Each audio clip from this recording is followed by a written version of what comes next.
This is the story of a rising political star, a very carefully crafted image, and the week it all just came crashing down. We're about to see what happens when a public persona gets absolutely slammed by brutal satire, goes massively viral, and is then forced to confront cold hard facts in front of everyone. And this is the line that kicked the whole thing off. It's from a satirical TV show, just completely mocking political press secretary Karoline Leavitt. This one clip went insanely viral, and this single moment of shocking comedy, it marked the beginning of a spectacular public downfall, all playing out in real time. So how in the world did this all happen? We're going to break down this perfect storm, you know? We'll go from the brutal parody that became an internet sensation to the real-world showdown that put a political persona under some extreme pressure, pitting confident rhetoric against undeniable facts. Okay, so it all started right here. The source of all this viral ridicule was a sketch from the Canadian comedy show This Hour Has 22 Minutes. And listen, they didn't just poke fun. They created a caricature so sharp, so brutal, that for a lot of people, it felt a little too real. And the satire was, absolutely brutal. This is how they portrayed her. Just completely unfazed by the most serious topics you can even imagine, from nuclear war to her own place in history.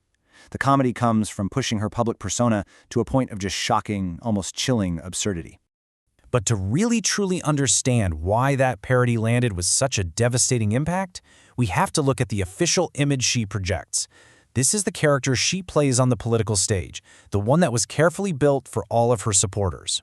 See, her campaign persona is all about being this polished, aggressive fighter.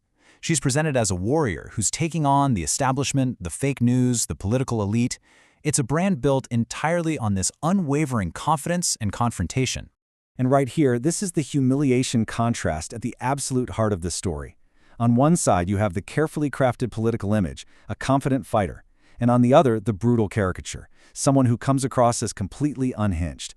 The parody was so effective because it targeted the very foundation of her public brand.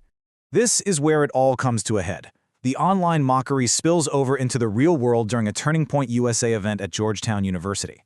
And this is where her confident persona is about to be put to the ultimate test. So the tension in the room just skyrockets. She's in front of a crowd that was supposed to be friendly territory, right? But a student stands up, and he doesn't come with opinions or rhetoric, he comes with data. And to make it even more interesting, he uses conservative sources to make his point. The challenge was just clinical. Using data from the Conservative Heritage Foundation, the student points out that actual, documented voter fraud is statistically minuscule. Then, he contrasts that with data showing that stricter voting laws could risk disenfranchising tens of millions of legitimate American voters.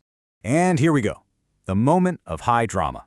The polished fighter persona meets a direct factual challenge. With the whole room watching, how does she respond when the script is suddenly thrown out the window? Well, her response is really a masterclass in deflection. Instead of engaging with the data, she just dismisses it, basically because she hasn't personally seen it. And then she falls back not on facts, but on belief. This feeling that there must be more fraud, and an assumption that some statistics she can't even name surely back her up.